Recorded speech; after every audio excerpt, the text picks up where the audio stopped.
आता पण अलीकडे मी आजोबा नारबाची वाडीमध्ये आजोबा केला, त्याच्यानंतर विटीदांडूमध्ये केला. मला वाटतं ह्याच्यामध्ये पण पोस्टकार्ड नावाचा गजेंद्र अहिरचा सिनेमा होता, त्यात पण केला. पण त्यात नातू दिसत नाही माझा, पण मी आजोबा असतो. आणि आत्ताचा स्लॅम बुकमध्ये केला. तर माझा सगळ्यात आवडता आजोबा म्हणजे स्लॅम बुकमधला, असं मला वाटतं.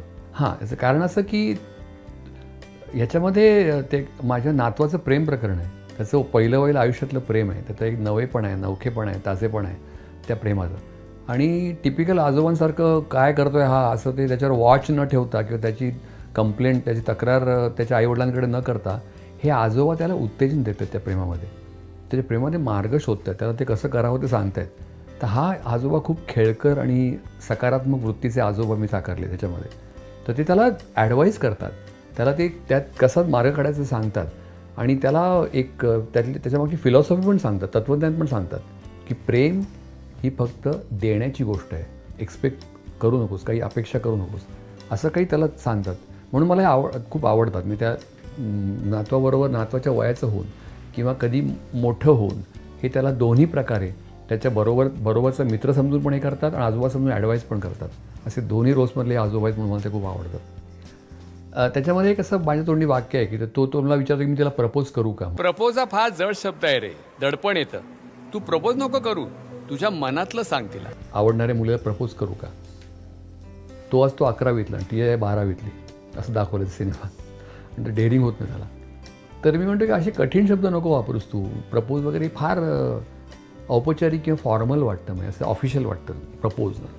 तू तुझ्या मनातलं तिला सांग, असं ते सांगतात त्याला. तुझ्या मनात काय आहे ते सांग आणि काही अपेक्षा करू नकोस. तुझं तू तुझ्या बाजूने खूप प्रामाणिक आहेस, त्याच्यात तू सांग, असं ते तो सांगतो.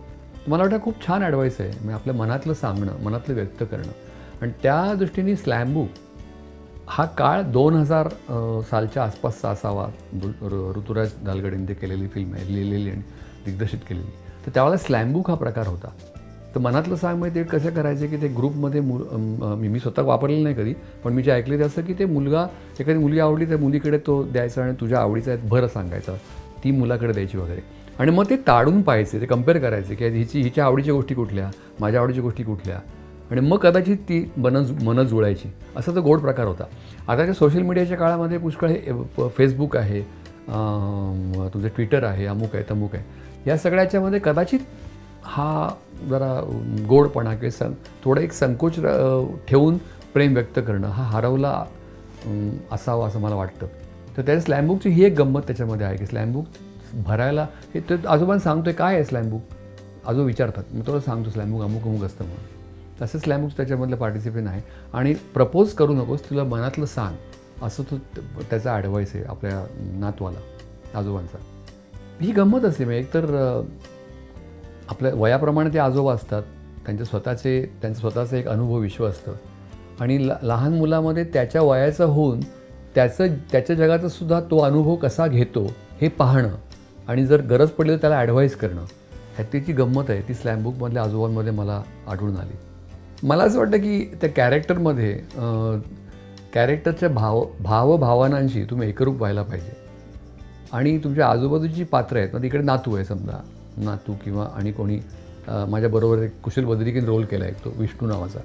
तो पण त्याला तो खूप वर्षापासून माझ्या दुकानात, माझं झेरॉक्स कॉपीचं आणि PCOचं दुकान आहे, ते तो माझ्यावर काम करतो.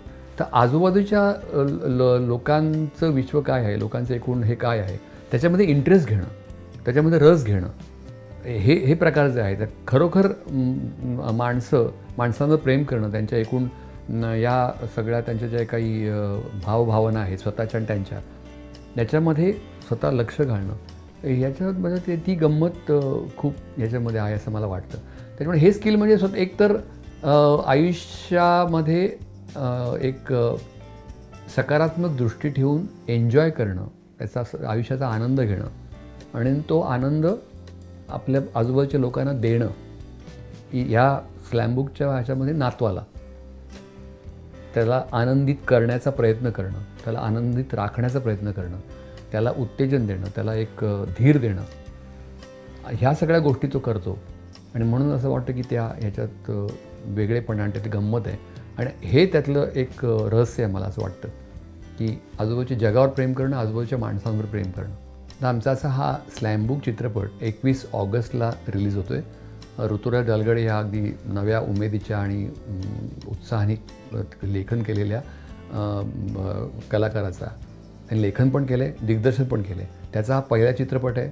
तसंच शंतनू रांगणेकर, ऋतिका श्रोत्री नायक नायिका यातले या लहान वयातले त्यांचाही हा पहिला सिनेमा आहे. त्याच्यामुळे ह्या नवेपणातला जो ताजेपणा आहे, त्यातला फ्रेशनेस आहे, जो गोडवा आहे, तो तुम्ही अवश्य बघा.